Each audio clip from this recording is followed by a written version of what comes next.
Today, we have the great opportunity of meeting and interviewing one of the most fascinating people in the Jewish world. Literally, when I say in the world, on the globe, Rabbi Michael Schudrich.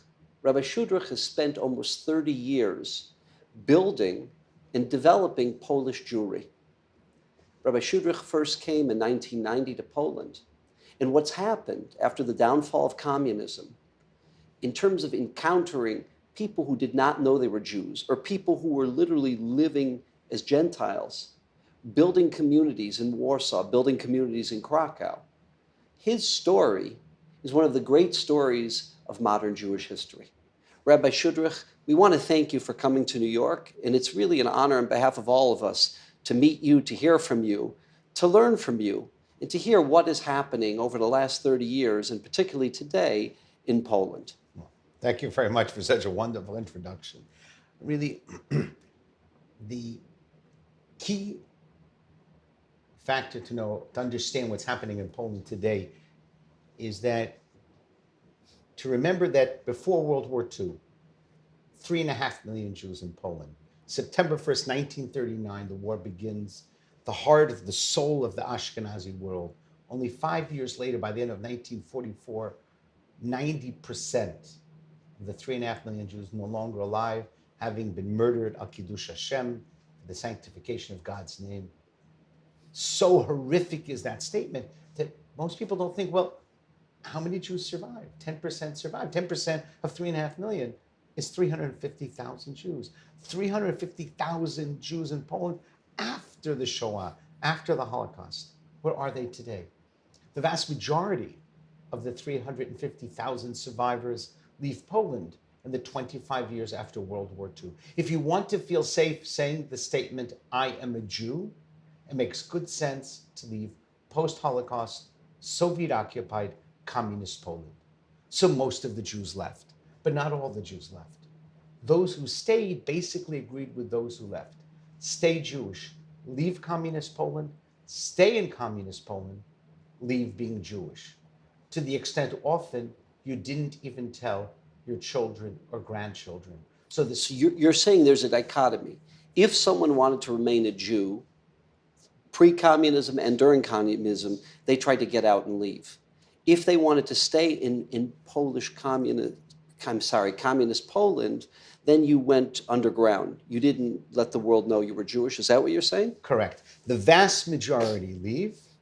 The smaller group stays. Of that smaller group, most people decide it's too dangerous to stay Jewish.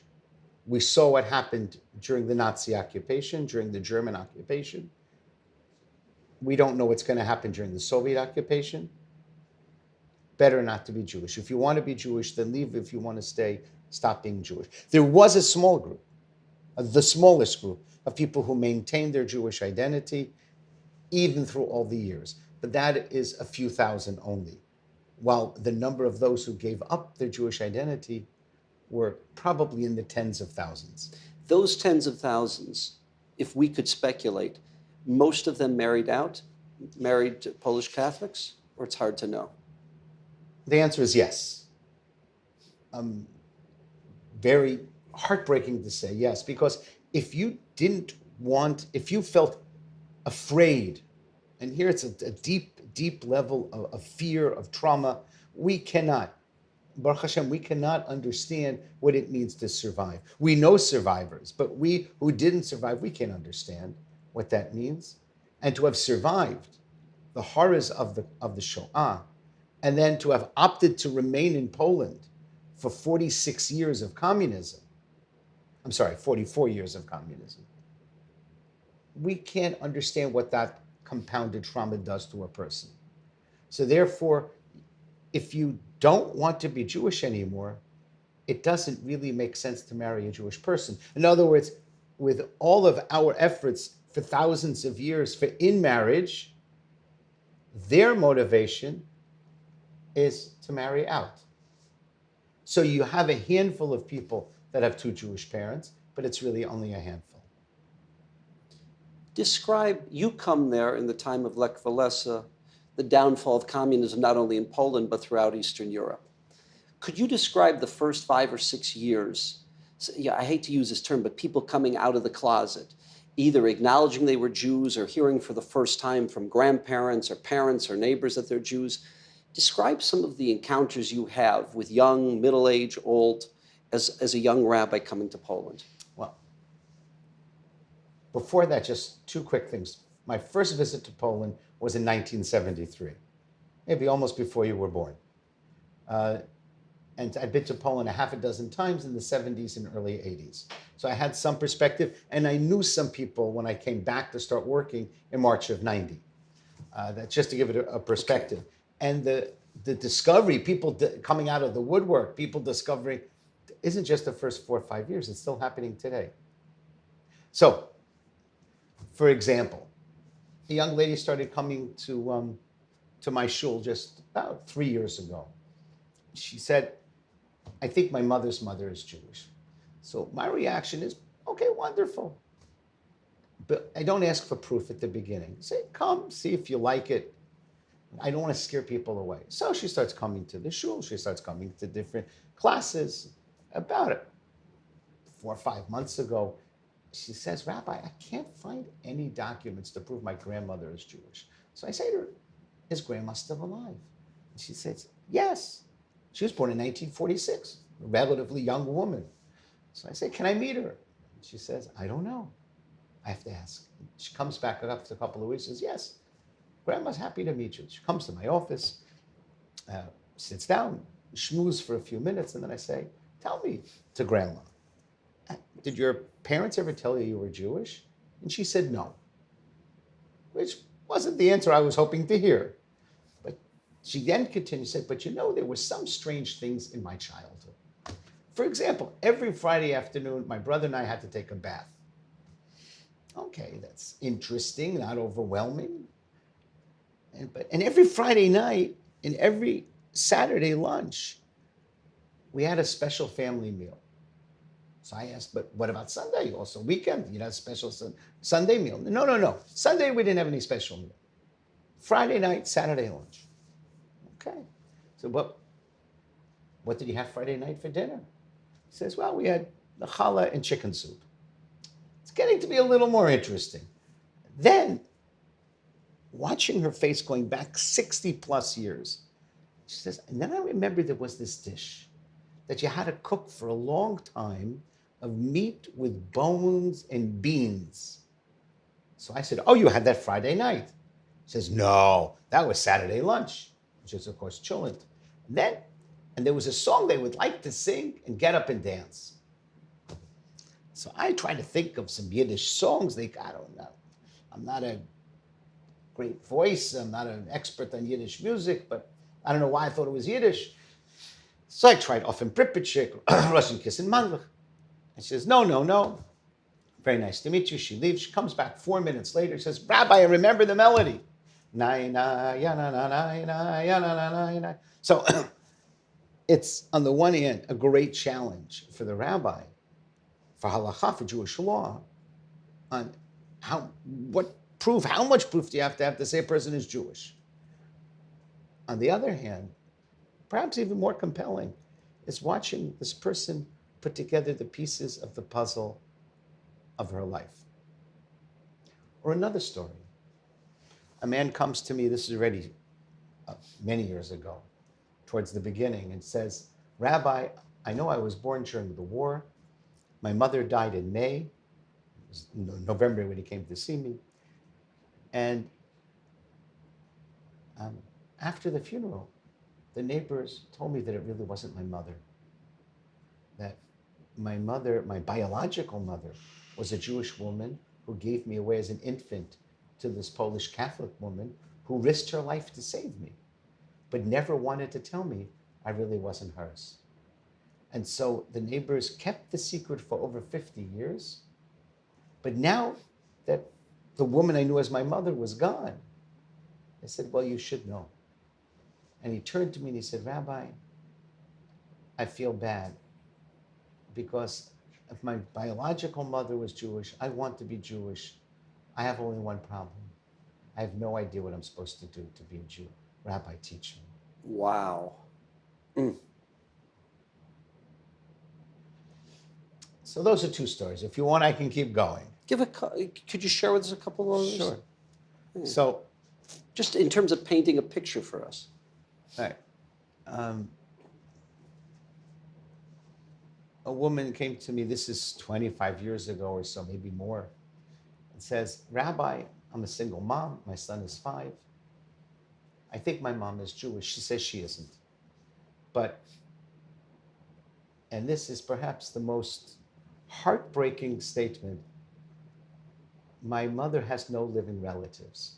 One of the ways that people often have a sense that they're Jewish is because one grandparent or parent has no living relatives. Every non-Jewish Polish family lost one person during the war, at least. It's a Jewish story where everybody but one was lost. And so she says, I know my grandmother and my aunt died of typhus in 1942. Non-Jews died of typhus, but overwhelmingly Jews died of typhus in the ghetto. My mom would like to make Jewish food, like tzimmis and things like that. And my mom had a special pot that you could only cook milk in. Couldn't cook, never could you cook meat in it. So she says, Rabbi, am I Jewish? If I'm Jewish, if you tell me I'm Jewish, I want to raise my son as a Jew, educate him as a Jew. But if you tell me I'm not Jewish, then I don't know if I need it. I mean, incredibly honest. We talked, and she thought about it, and I didn't see her. About 2 years ago, a woman comes to see me and starts talking to me like she knows me, but I don't recognize her. And only after she spoke for a few minutes, I recognized the voice. Because a person after 25 years doesn't necessarily look the same, but the voice remains the same. And I said, wow, it took her 25 years to make that decision, to be at peace. She says, okay, now I know that I want to be Jewish no matter what. What am I supposed to do? Another story. This is perhaps the most dramatic one. A young couple, now in their mid-30s, meet when they're in high school. They fall in love, very romantic. They get married right out of high school. They're both the same age. At the age of 20, she discovers that she's Jewish, but she was 20. She had other things to worry about. A couple of years later, she decides, well, maybe I should do something about it. So she goes to the Jewish Historical Institute, to the genealogy department, and she asks to try to find some documents on her family. And while she's there, she decides she's going to check out her husband's family too. She comes home that night, and this is my paraphrase, and says, hi, honey, dinner's on the table. Guess what? I'm Jewish. You're Jewish. To which the only response to that can be, is, what's for dessert? And the husband's reaction is very negative. It can't be. It's ridiculous. It's a conspiracy. There's no way that I'm Jewish. Goes to his parents and says, my wife is telling me ridiculous things, that we're Jewish. And the parents say, well, actually, you know, we never got around to telling you, in fact, I'm Jewish, your dad's Jewish, you're Jewish. His reaction to that was, as he describes, as he went on a 3-day drinking binge. Don't try that at home. When he woke up, he said, you know, but if I'm Jewish, I should learn about being Jewish. And since that time, has become, he and his wife and his family are now Shomer Shabbos. Wow. Keeping mitzvot. Wait, so far the story is boring. The rest of the story is that when they fell in love in high school, that romantic time, they were both skinheads. They were both neo-Nazis. So 2 neo-Nazis fall in love, get married, one after the other to discover that they're Jewish. It's what I like to call from skinheads to covered heads. And today he works for me as a mashgiach.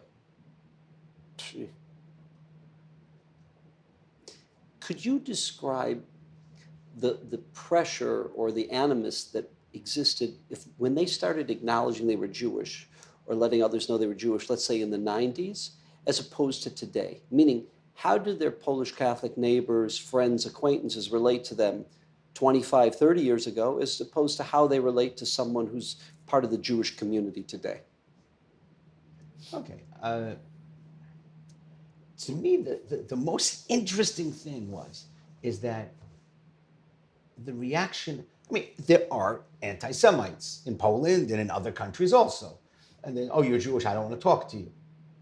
But overwhelming the reaction is either, oh, that's interesting, or, and this is what I never anticipated, why didn't you trust me to tell me earlier? Which reflects on a similar experience with other people who reveal secrets to friends later in their friendship, saying, why didn't you trust me to tell me earlier? I have no problem that you're X, but I have a problem the fact that you knew 5 years ago and you waited to tell me. That seemed to have been the biggest obstacle or negativity. How come you didn't trust me? Today,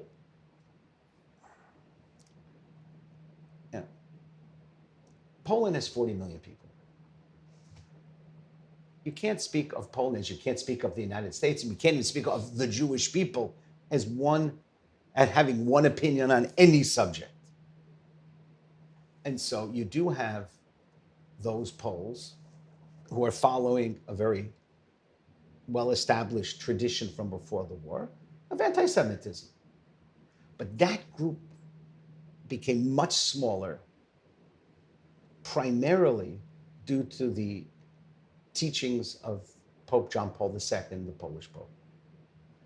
While Vatican II, Nostra Aetate, took the Jews from a negative to a neutral, John Paul II takes the Jews from a neutral to a positive. In John Paul II's influence, because he was a Polish priest, cardinal, and then became the first Polish pope, his influence was massive in terms of the population.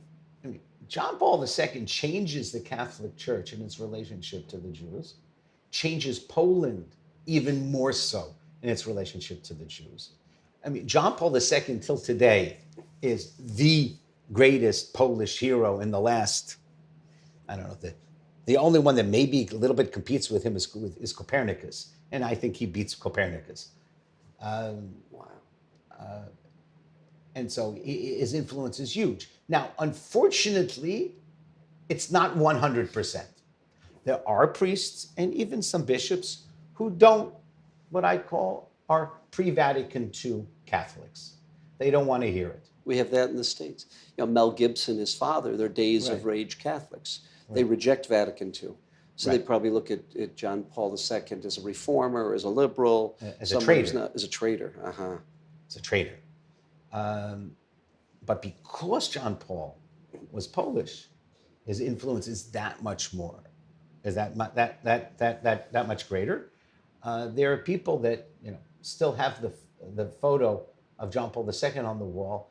Certainly didn't bother to put a Benedict. Some of them also have Francis, but his influence is, and in some ways, as it should be, is very great. Can I take you in a different direction? Please. You, as the chief rabbi of Poland, not only are you working with the communities, the small communities, the larger communities in terms of the Jewish people, but you really are the face of the Jewish people to the government. You're the face of the Jewish people to the greater community, the greater Polish community.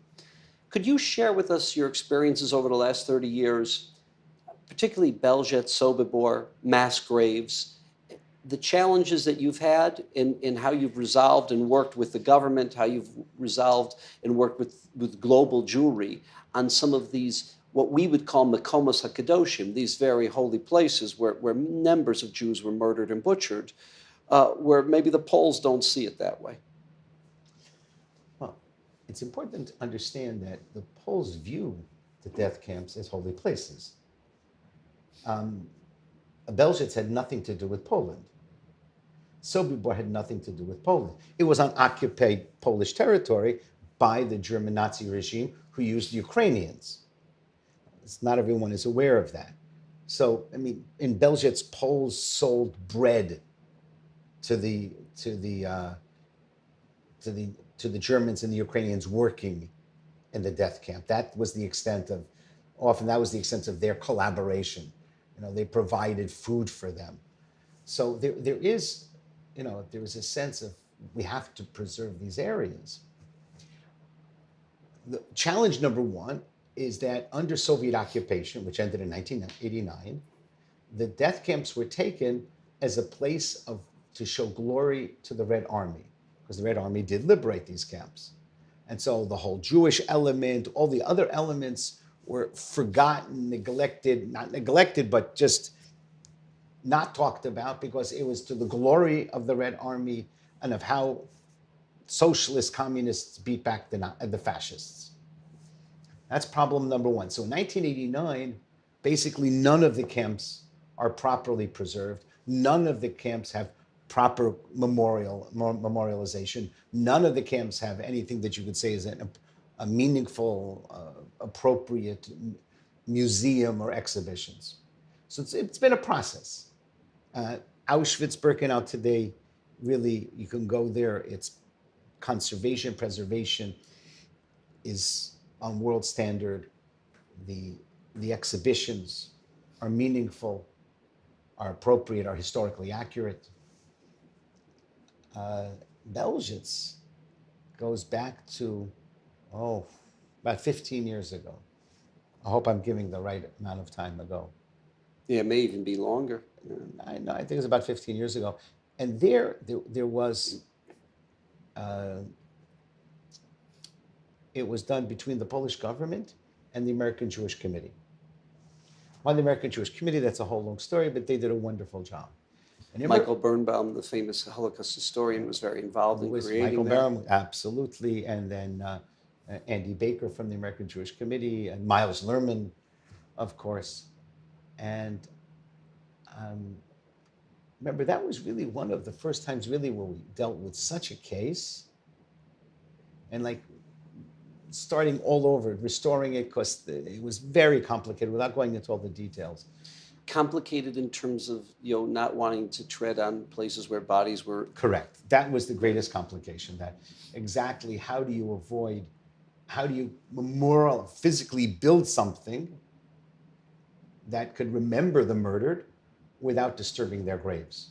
So you're saying when Himmler ordered that the 400, so over 500,000 Jews were killed there, that the bodies be burnt, you're saying not everything was destroyed? Well, even if bodies are burnt, I'm sorry for being so practical, even if bodies are burnt, there's still remains. There are ashes. And those ashes are still kadosh, are still holy. Exactly to it may or not have tum'ah, uncleanliness, ritual uncleanliness, but as far as everyone is concerned, those ashes are holy. And also, I can tell you that they didn't burn all of them. And also, it wasn't really burning. There was also grinding. Right, the grinding of the bones. Right. So it's horrible, horrible stuff. And so how do you, not balance, but how do you secure the sanctity of the graves while also being able to build something so when people come there, they could, see that not only a museum, but to commemorate it in a way that's meaningful and also respectful. So Andy Baker from the American Jewish Committee said that we insist that there be rabbinic supervision on the site, which the Poles agreed to immediately, and I had my person there all the time. And therefore they could do no work on Shabbat, because my person couldn't be there on Shabbat. With also the caveat that the rabbinic representative could stop the work at any time. And the Polish side said, it's a little too much. How about for they could stop the work at any time for a reasonable cause? And Andy told his Polish counterpart, Andrzej Przewoźnik, who tragically was later killed in the presidential plane in 2010, he says, listen, we can't talk about logic and halacha. Halacha is halacha. Jewish law is Jewish law. And you may not find reasonableness in Jewish law. You don't have to. So I'm going to do something better than giving you a reasonable cause. I'm going to give you a reasonable rabbi, Michael Schudrich. And then Andrzej Przewoźnik said, okay, that I can live with. So it was really an interesting case of finding a way to find common ground. And really, in some ways, Auschwitz was the first, but then Belzec really was the second, where it was, in some ways, far more far more starting from scratch, where we really found a common ground, and that we could learn, that we could talk with each other and find a way to preserve and memorialize that was meaningful and understandable to both sides. And now we're working on Sobibor. Sobibor should be beginning, the new commemoration should be beginning very soon. About 75% of the mass graves today are uncovered. People are walking over them without knowing it, because the communists put up a memorial. Everybody thought that underneath the memorial was all the mass graves. It's simply not true. And again, today with laser technology, it's much easier to identify. It's georadar and other methods, yes. Actually, I should say that we have succeeded in Sobibor all now of the last 6-8 months, maybe a little bit longer. All of the mass graves within the boundaries of the camp are now covered. Fenced off, demarcated? Demarcated. In other words, they're covered by ground, then something called geotextile, which is kind of like the really hard material that you lay down on an airfield. So that's basically, no matter what lands on top of it, the bones are secure. And then we put white gravel on top to be aesthetically respectful. If I may ask, who are some of the poskim that you discuss these issues with over the years? Okay, very important question. My posek on basically all cemetery issues is Rosh Yeshiva Eliakim Schlesinger Shlita from London, who is the head of a major committee for preservation of Jewish cemeteries in Europe.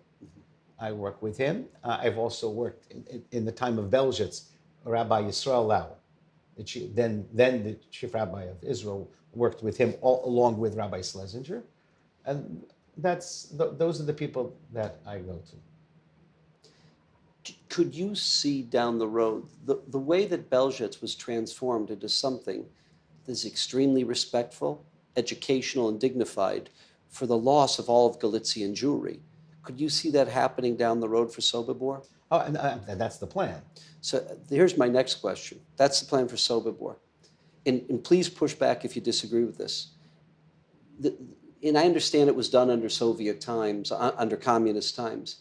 To me, Treblinka is not the most respectful way of memorializing close to 900,000 Polish Jews who were killed. It doesn't. To me, it's not Majdanek. It's not Auschwitz. It's not the way Belzhitz was transformed into. Could you see down the road, that there may be a different way of memorializing the 900,000 Jews that were killed in Treblinka?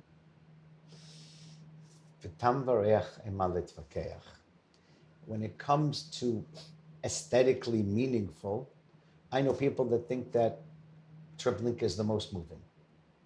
Just those stones, they find it's the most moving. So therefore, when it comes to aesthetics, I would say that aesthetics appropriateness, that the most important thing is to have a discussion. Well, let me say it differently. Educationally. Okay, so let me say it there differently. are two things that must happen in Treblinka, and I actually discussed this a little bit more than a year ago with the Minister of Culture.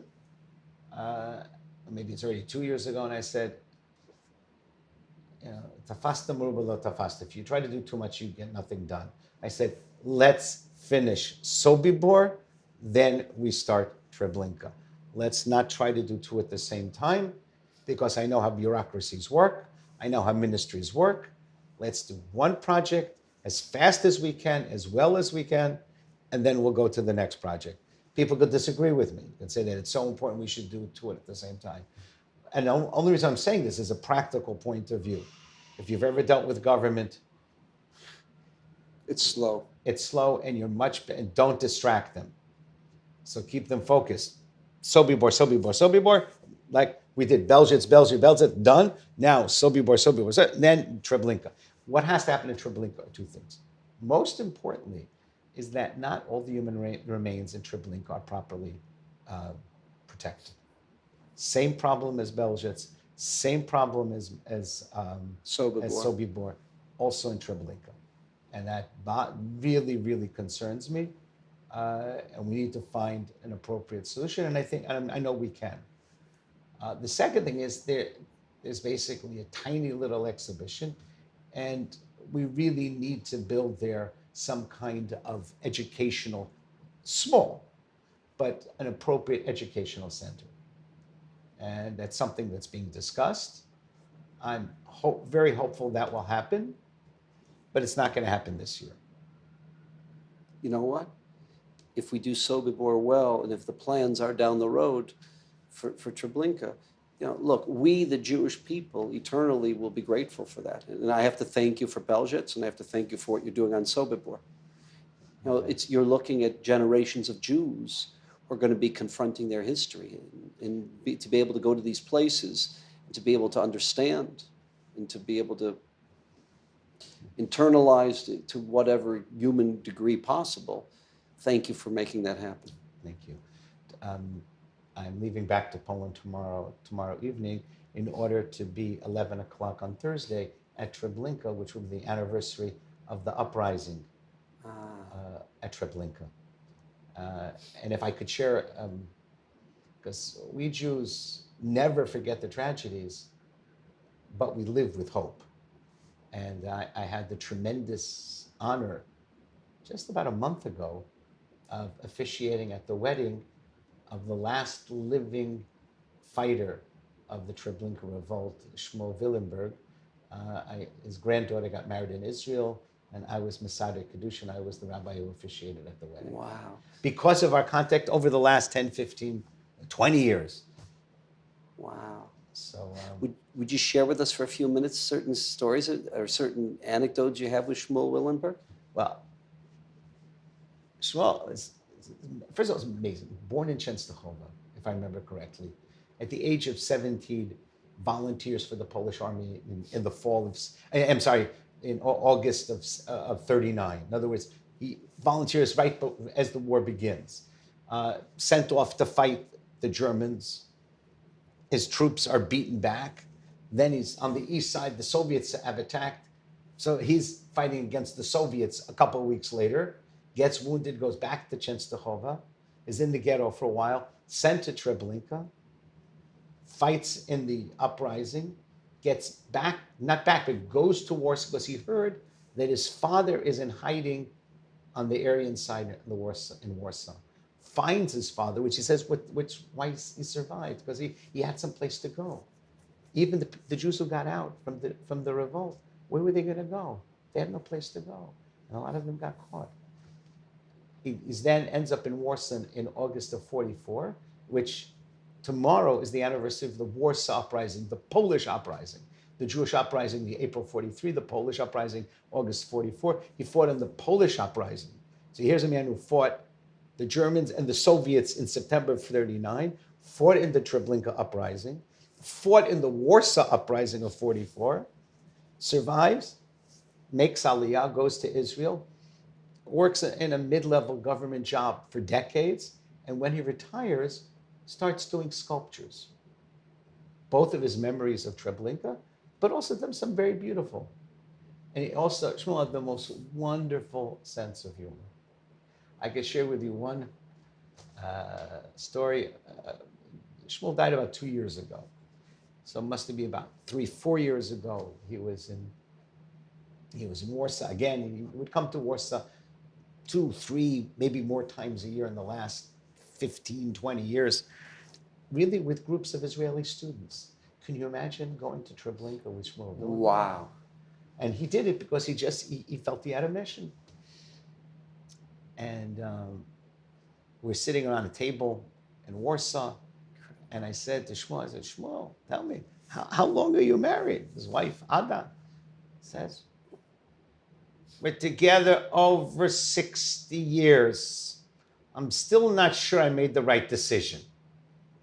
A Chevraman. Yeah. A Chevraman, always with a smile. A man who saw the worst the human being can do to each other and somehow was able to come out with a smile. Amazing.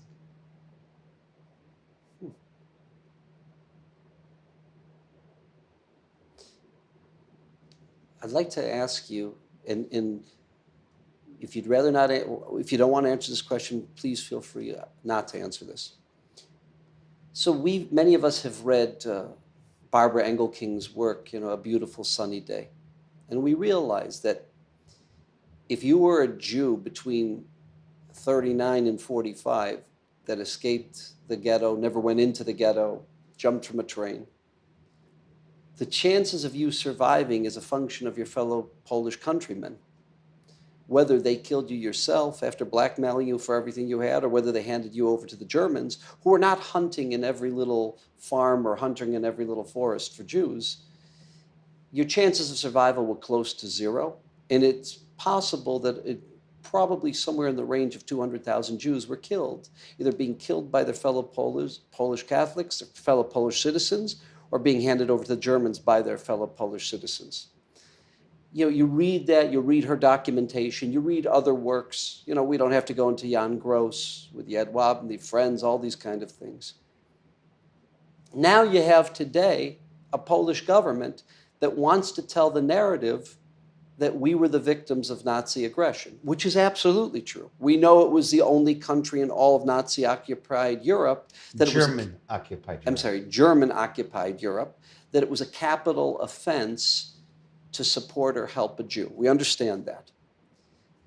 You are in a very difficult position. On the one hand, you've got a nationalist government today that wants to tell the narrative we were victims, victims, and it was only the exception. It was only the rare Poles that were evil to their Jewish neighbors or to their fellow countrymen. On the other hand, we have historical proof that says just the opposite.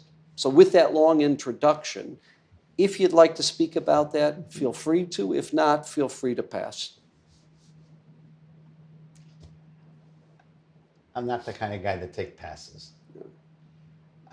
First of all, the work of Basha Engelking is very well documented, serious scholarship, and we are obligated to respect and to thank her for all her work.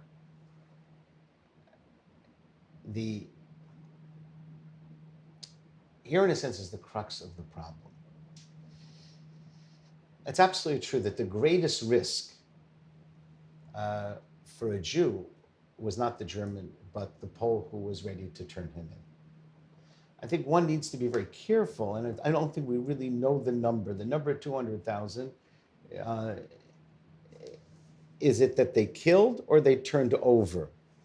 Is there a difference if you physically killed the Jew yourself or you handed them over to the Germans? There's no difference for the Jew. I think there is a difference for the morality of that person. And I think that we have a responsibility to be able to, that we need to be able to distinguish between the two and to say, this number were directly killed by Poles, this number were handed over. And those Poles who collaborated, I have nothing good to say about them. They're horrible human beings. Tragically, in war, you find this in many different segments. There are very, very many different nationalities. France, Holland, Belgium. Quisling was not Polish. Vichy is not the south of France. It doesn't mean that the Poles that collaborated are okay because Vichy France, the Vichy police were actually hunting the Jews and not the Germans. That doesn't mean that the Polish collaborators are okay. But it's important for us to have perspective. And that is, Europe has a huge black stain on their stole. It's not a Polish stain. It's also other countries, which doesn't diminish. It's interesting when you say about Vichy, because the reality is the Poles never had the slogan of liberty, fraternity, and equality for all. That was never a Polish slogan. The French did. And here, they didn't help them much. And here they were the ones handing over at least non-French Jews. Yeah, right. I accept that. And Hungary and Romania, et cetera, et cetera. So, but by the way, all of that doesn't mean that, so the Polish collaborators are okay because everyone else collaborated. No, they're terrible. But somehow we Jews often think that the Poles did it more. And here's the problem, in a sense, the crux of the issue, and that is every Jew that got turned over by a Pole is a horrible case. And every Jew who escaped the ghetto, who never went into the ghetto, was more afraid of being turned over by a Pole than being discovered by a German. But that doesn't mean that most Poles were collaborators. And the question is, how many Poles actively collaborated? I don't know if we really have that number. It's certainly way higher than what the Polish government would like to talk about it. And it's probably way lower than what we Jews think it is. And so we have a responsibility to be historically accurate. If I can push back, if the numbers are close to 200,000, between those killed and those handed over, how many? Is that 200,000 Jews killed, handed over, or 200,000 Poles who collaborated? Let's assume it's 200,000 Jews that were handed over. By how many Poles? So we don't know.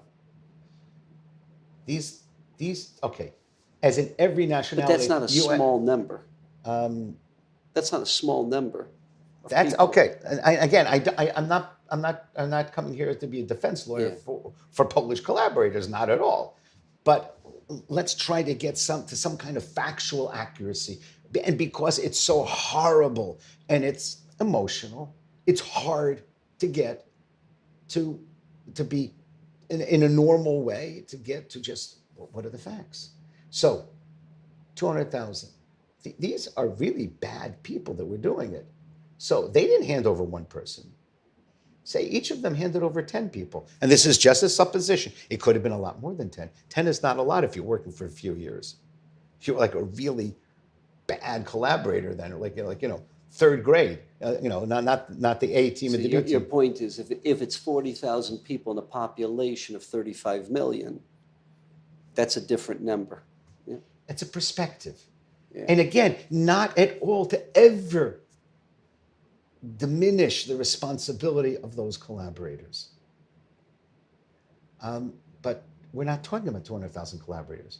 We're probably talking 20,000, 30,000, 40,000. I don't know. I want to hear from Basha Engelking and from Grabowski or from Jan Gross. I want to hear what they have to say. And I also like to hear what the right-wing historians have to say. Actually, I don't like to hear what they have to say. Sorry, I'll take that back. And so it's still wrong. And Poland has a responsibility, including this government, to say, yes, we had collaborators. Yes, they are a stain on our national soul. And we must do everything to make sure that never happens again. Yeah, I see the point. And so the problem is yes, every Jew out there that was trying to survive was threatened by their Polish neighbor. But it doesn't mean every Polish neighbor was a threat. And that's where most Poles wanted to. Most Poles collaborated. That means it's half of 35 million. That's not true. We know that's not true. Yeah. So, again, and why are we having this, sometimes even the word hatred towards Poles, where who hates the French or the Belgians? What percentage of Dutch Jewry lost their lives during the Shoah? About 85% according to Yad Vashem, 90% in Poland. So Poland was worse. Not by much, but yet Dutch. So this is what I don't understand. And this is what I'm also struggling to try to understand. Yes, horrible Polish collaborators, but why are we making it different than other countries? Yeah, I would say most of the people that speak in a negative term, they will not distinguish. In fact, they will say the Polish were better than the Lithuanians, better than the Ukrainians, better than the Latvians. They will say that. Your point is, let's contrast to quote unquote westernized democratic societies. how much worse were the Poles, especially with the context that in none of those societies was it a capital offense to help a Jew. In here, it was a capital offense. So, and the problem now is that this government made a huge mistake with this law. The law is bad. Well, now it's been changed, but the law as passed in the end of January, it was bad. For me, the biggest reason, because it's unclear. Nobody knows what it really means or how you're supposed to enforce it. Because the law says only someone who says something against the truth about the Polish state or people, about collaboration with the German Nazis, can then be convicted up to 3 years of prison time. But if you tell the truth, you can't be convicted. So the problem is, who's supposed to decide historical truth now? The local judges? It was a law that was flawed from the beginning. And I had a discussion with the president of Poland about this, actually on the flight back from Shimon Peres's funeral. So it's just about almost 2 years ago. So that was a major problem, and the way it was done, and frankly, it was passed in the parliament as they often do today. Basically almost no discussion. We decided to pass this law today, we're going to do it. And there was a certain kind of arrogance to it. And no one ever responds well to arrogance. So it was a bad law because it was flawed, and it was inappropriate because of a certain sense of arrogance. However, about a month ago, the Polish parliament said, we messed up and we've got to change the law. That, no matter what else you think of this government, you have to say, wait, pretty amazing. What else? What other democratic country, 5 months after passing a law, says, we blew it, we have to change it? Did they change it well enough? They'll never change it well enough for what I want. But they changed it. Will this allow, and there are some outstanding today Polish Catholic historians who are getting PhDs, who are doing important work on the Holocaust, work that we, the Jewish community around the world, are very grateful. They're serious historians. Will this inhibit the new law? Will it inhibit them in terms of government funding, in terms of the kind of important work that they're doing for historical accuracy? I don't know the answer about funding. But I think there's a greater problem, and that is not with the well-established historians, but with the young doctoral students. That's what I'm referring to, these young doctoral students, Right. in terms of their funding, in terms of their opportunities. I think it's even more basic than that. You finish your master's, you have a master's in history, and you're very interested about doing some research about the Jewish experience during World War II, or perhaps some Polish battles of the 15th century. But you really want to do about the Holocaust, but you say, well, no one's quite sure. Forget funding. I don't want to get arrested. We're not arrested, but I don't want to even have a civil case against me. Why should I choose a topic that potentially could be controversial and problematic?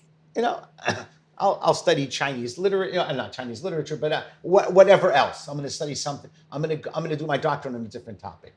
That, I think, is the biggest concern. In other words, deterring young, beginning doctoral students, the guys who are already finishing their doctorate, they're going to finish the doctorate. They've invested too much time. That's what overwhelmingly. But it's the young people, the pre-next generation that are now deciding, what do we want to do? What topic, what area do we want to go into? They could be deterred. Potentially. I hope not. And we're working on that. These people should not be, discouraged to go into studying Jewish topics because they don't want to touch a hot potato. Okay. If I can take you into a different area, and first of all, thank you for really the thoughtful answer you gave and the perspective that you showed in that answer. Thank you very much. The question I would have is this. Almost like paint a map for us today. Larger Jewish communities in Poland, smaller Jewish communities, where, and again, you're not a prophet. We don't want to obligate you to be a prophet. But if I could ask you to speculate and play the role of a prophet, which communities ultimately will be the future Polish Jewry? Where do you think there's going to be challenges in terms of those communities being sustainable? Well, we now have Jewish communities in over 10 cities. It's very simple. The cities that have a dynamic economy are going to be the places where you'll have dynamic Jewish communities. I mean, in some ways, I hate to be so practical. What? Kesef Yanesakol. Yeah, I mean, there are certain cities that have really made tremendous changes since the fall of communism. Today, they're Western 21st century cities. And would you share with us, other than Warsaw and Krakow? Wrocław. Definitely Wrocław. Where is that? It's southwest. It used to be Breslau. Mm-hmm. It was part of the so-called recovered territories. At the end of World War II, the Soviet Union ate the eastern third of Poland. So places like Lvov and Vilna that were Poland before the war, today were then, after the war, part of the Soviet Union. Today they're Ukraine and Lithuania. And so the Poles, as a consolation prize, got land west of their border, which meant Prussia was Germany. Which was Eastern Germany, and the Germans couldn't say very much.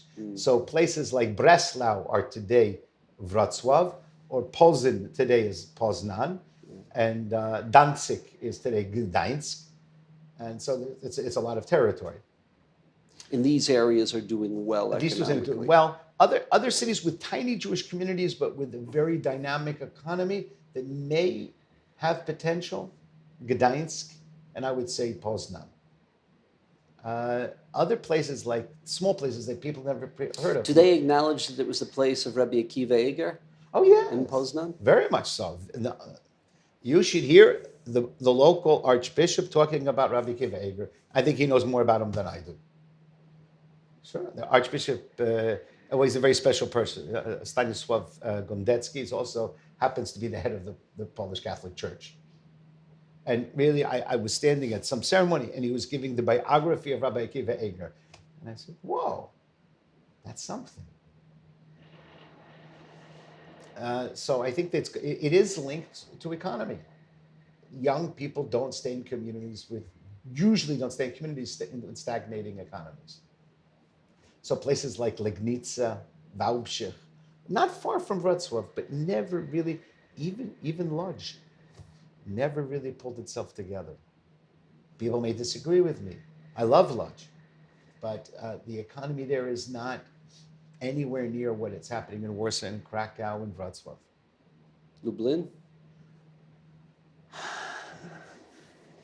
We'll see. Lublin is doing economically doing now better, but I'm not sure what the real potential is, because what happened was also at the end of the war, most of the Jews that survived from Eastern Poland because they were closer. They fled to Siberia. About 70% of the Polish Jews that survived fled into the Soviet Union, and they were expelled into Siberia, which saved them, because when the Germans attacked the Soviet Union in June of 1941, they were in Siberia. Otherwise, chas v'sholem, they could have also been lost at that point. So, and a good part of Eastern Poland at the end of the war was now the Soviet Union. So they didn't want to go back to home. They didn't want to go home because they didn't want to leave the Soviet Union. And also that even the parts that were still in Poland were heavily damaged. So basically all the returnees are sent to the west into places like Wrocław, Gdańsk, Szczecin, because there's empty housing. Because when the Poles took over those areas, they expelled the Germans. And so they had lots of empty housing.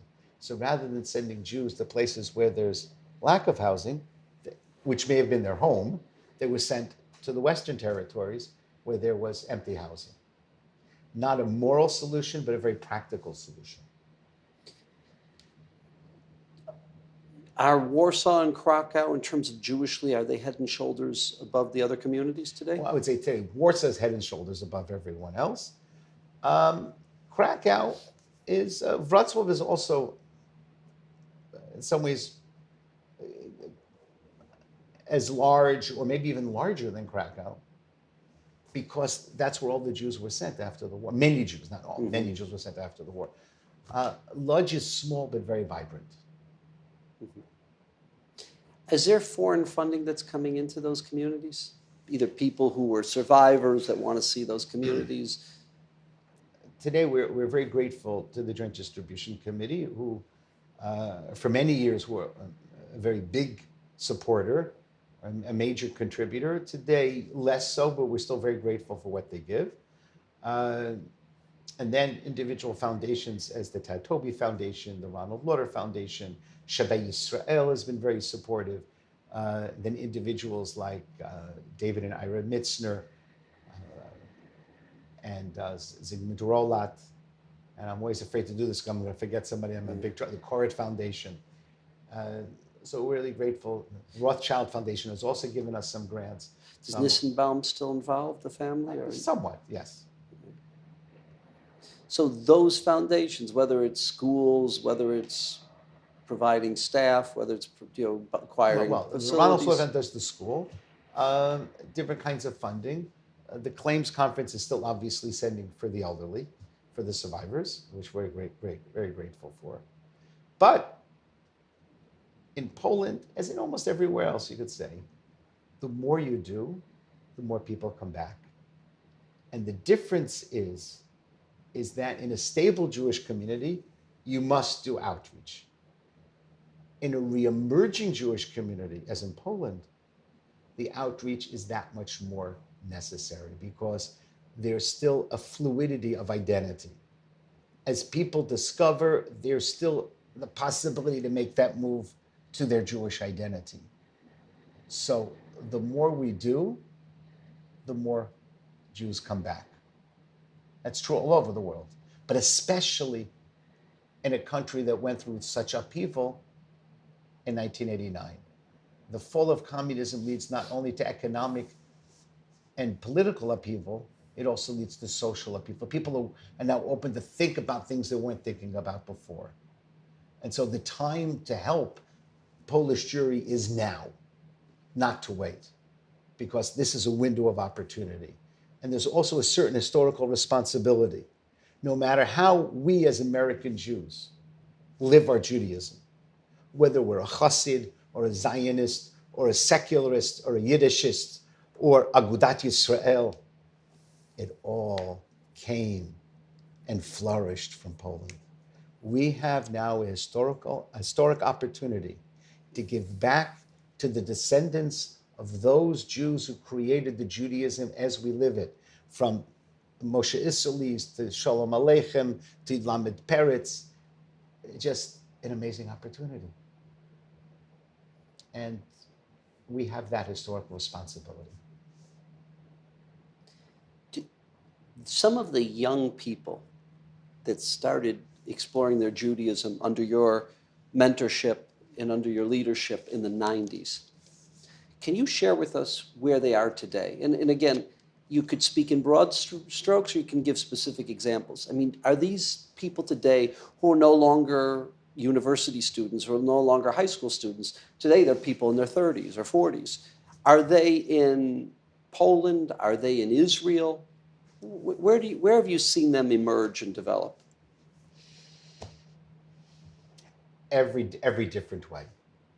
The president of the Union of Jewish Communities, Leszek Bishevsky, first started attending our summer camps in the early 90s. And then he started working for me in the Lauder Foundation in the mid-90s. Today is already, for the last several years, is the president of the Union of Jewish Communities. His predecessor... The Union of Polish Jewish Communities? Right, that's the umbrella group of all the communities. Okay. But then there's a young man who finished YU, Mati Pavlak, who's now living in New Haven. Decided to come to America. We have another young man who got smicha, Matisiel Kos, who's now in England. Of course, some ways it's sad to watch these young people become so involved Jewishly and then to leave. But on the other hand, if part of what we are doing in Poland is not only enriching Jewish life in Poland, but meriting, being Zeicha, to enrich Jewish life around the world and contributing to world Jewry and world Jewish life, that's a good thing. It's not a bad thing. When So I they're said, really all over the map. and Israel, Yeah. all over the map. And we also have some who just stopped coming. That also happened. We don't like to talk about that, but it did happen. But I remember when Mati Pavlak moved to the States last year, I said, now we're just going back to old historic times. People would have to, we'd we'd go from Poland to be rabbis in America. So we're just going back to an old tradition. I'm glad to see that we have so many rabbis in Poland and so few rabbis in America that we can export. My last question is, if you could give us a message, as the leader of Polish Jewry, as someone who's really dedicated the last 3 decades of your life to nurturing, to mentoring, as well as to representing Judaism. And you've been a fantastic representative, representing the Jewish people to the greater Polish community. What's the message you'd like to give us? In whether that is asking us for help in specific areas, whatever that message is, we'd like to hear it. Okay. I think the most importantly, to know that we exist. That although most people's parents or grandparents decided to give up their Jewish identity, that the children and the grandchildren are coming back, and not even coming back, are coming to the Jewish people. Because for them it's not back, they were never there. And that we have a responsibility to help them come back to the Jewish people. We cannot change the number of Jews killed during the Shoah. We can change the number of Jews lost to the Jewish people. That's what we're doing in Poland, and that's why we need your help. We need your help to support Jewish educators, rabbis, exciting Jewish programming. We also need help with the challenge with cemeteries, and most importantly, with unknown mass graves. We started only 5 years ago trying to identify unknown mass graves throughout Poland. We have commemorated so far over 55 such mass graves, which means identifying, verifying, and then putting up a matzeva, a tombstone, securing the site, and then engaging the local community. Whenever we have a commemoration, an unveiling of the matzeva, we insist that the mayor, the local priest, and the school director comes. And then the school director brings the school. So, and if the school comes, then the parents come to watch the kids because they're going to do something. And so we can go to, I've been in villages with 500 people and 300 people come, 500 people live in the community and 300 people show up to the event. And we have found that these sites are preserved. The ones that we've done 3 years ago, 4 years ago, 2 years ago, they're still standing there and they're preserved and they're clean because we not only identified, commemorated, we also engaged the local community. And we have found that it has worked again and again. So we need your help with Jewish life, and we need your help for Jewish memory. Thank you. Thank you very much.